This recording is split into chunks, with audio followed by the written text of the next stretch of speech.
Hello, I'm Sam Mills, and welcome to the first episode of 2013 for 30 Days Have September. Now, of course, it is the grand final week, the biggest week on the Australian football calendar, and we've got a lot of news to cover, so we'll get straight into it. And of course, it is Tuesday today, so yesterday was Monday night, and the Brownlow medal is always held on Monday night. So, of course, it was Gary Ablett winning his second ever Brownlow, the first for the Gold Coast Suns, with 28 votes, and he actually won with the very last vote of the count, collecting the 3 votes there.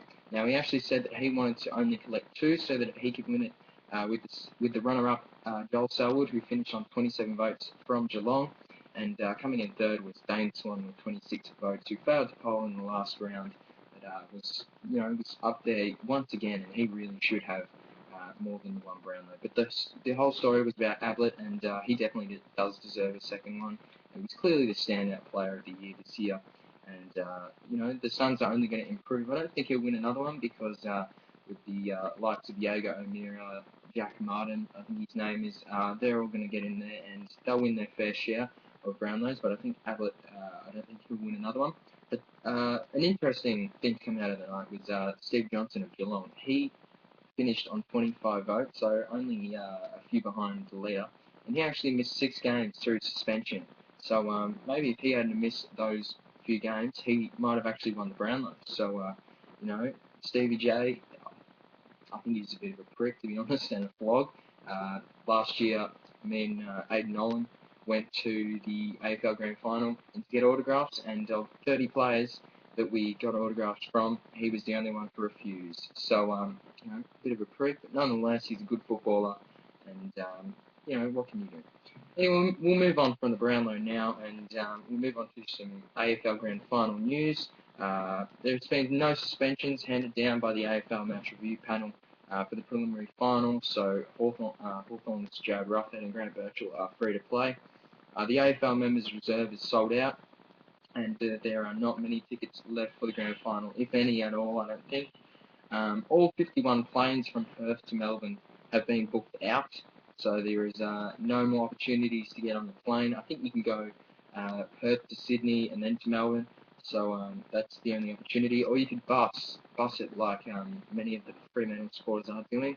And police are reportedly cracking down on scalpers. Now, they say this every year, but, if there wouldn't be any scalpers if there weren't ridiculous prices and the inability of real fans to get tickets, instead corporates getting all the tickets. It's a bit of a disgrace, really. And, the NRL, most of the time they're living in the AFL shadow, but something I really admire about them is their stadium only holds 83,000 people for the grand final, but all of their fans, or the majority of their fans, still manage to get in, and the corporates who know nothing about football, miss out, and that's bad luck for them. So I do admire the NRL how they do that, and I think the AFL needs to follow suit. And also the AFL Grand Final umpires have been named. Brett Rosebery, Simon Meredith, and Matt Nichols will make his debut. Arguably some of the best umpires for the year. Brett Rosebery is, if you could have a favourite umpire, I guess he would be the favourite. I've always thought him to be really fair, as you'd expect umpires to be. But umpires usually umpire really well in the grand final, so I'm not expecting anything different this year. We'll move on to some non-grand final news now, and the off-season is just about to get into full swing, and Heath Shaw is looking to move on. Both parties, Collingwood and Shaw's management, met earlier on in the week, and they both agreed by mutual consent that it would be better for Heath Shaw to continue his career elsewhere. So, as a Collingwood supporter, as long as we can get a good player for that, I've got no worries. Obviously he has got some behavioural problems. It would be better if he started off somewhere else. And for Essendon news now, and Stuart Crameri looks to be the only player that will move on after the drugs scandal.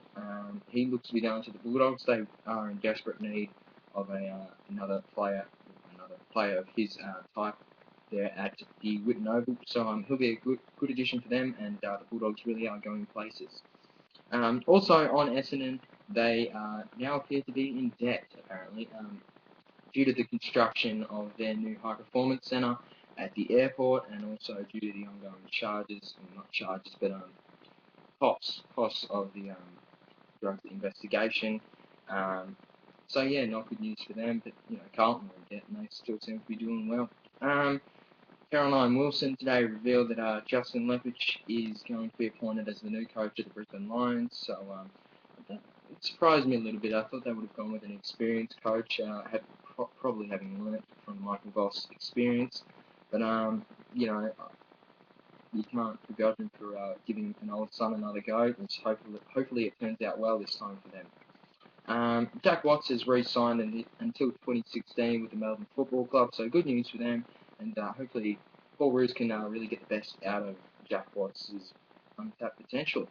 And Good Friday football is once again on the agenda. Yeah, you get really sick of hearing this every year, but Gary Ablett, who of course won the Brownlow medal, actually thanked God in his acceptance speech. He says that Good Friday football would be good. So, if you just want to take him on behalf of all the Catholics, go and do it. But I'm a Catholic and I don't really have any problem with Good Friday football.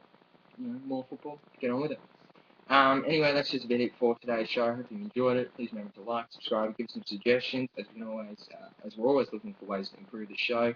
We'll be back again tomorrow and on Friday, of course, and early Saturday, and of course on Thursday you can watch the Drop Hunt on Sports Ball Network. Anyway, I'm Sam Mills. Thanks for joining us, and we'll see you tomorrow.